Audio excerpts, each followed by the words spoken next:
জনগণের প্রতিনিধি আমরা নির্বাচন করতে গেলে বলবো যে বিএনপি শুধু নির্বাচন চায়।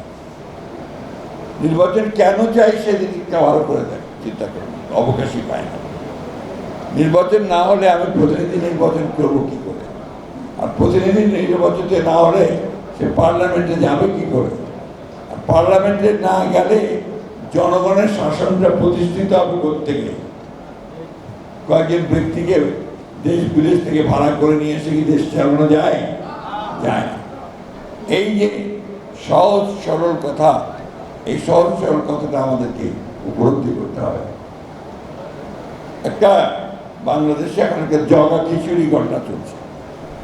কিছু কিছু লোক, কিছু কিছু রাজনৈতিক দল তারা বিভিন্ন রকম কথা বলতে শুরু করেছে এবং যে বিষয়গুলোর সঙ্গে বাংলাদেশের কোনো সম্পর্ক নেই।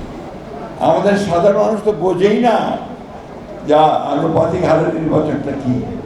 তারা জানে যে একজন ক্যান্ডিডেট দেবে পার্টি, সেই ক্যান্ডিডেটের যে মার্কাই হোক, ধানের শীষ অথবা আপনার দাঁড়িপাল্লা অথবা আপনার কুড়া পাতা যাই হোক, সেখানে গিয়ে সে ভোটের দিন ভোট দেবে, ভোট দিয়ে সে নির্বাচন করবে, তাই না?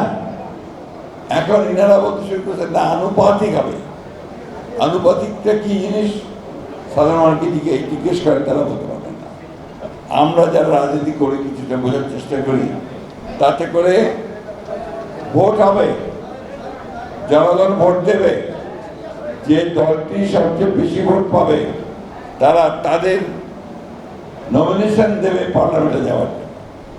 এতে করে আমাদের দেশের সাধারণ মানুষ যারা তাদের এলাকাতে একজন নেতা চায়, প্রতিনিধি চায়, তার কাজগুলো করার জন্য সে একজন নেতৃত্ব খোঁজে, সেটা কোনো মতেই সম্ভব হয় না। আমরা এই কারণে বলেছি যে লোয়ার যে আপনার পার্লামেন্ট অর্থাৎ নিম্নকক্ষের যে পার্লামেন্ট, সেই পার্লামেন্টে আমরা এই আনুপাতিক হারে নির্বাচন কথা আমরা চিন্তা করি না।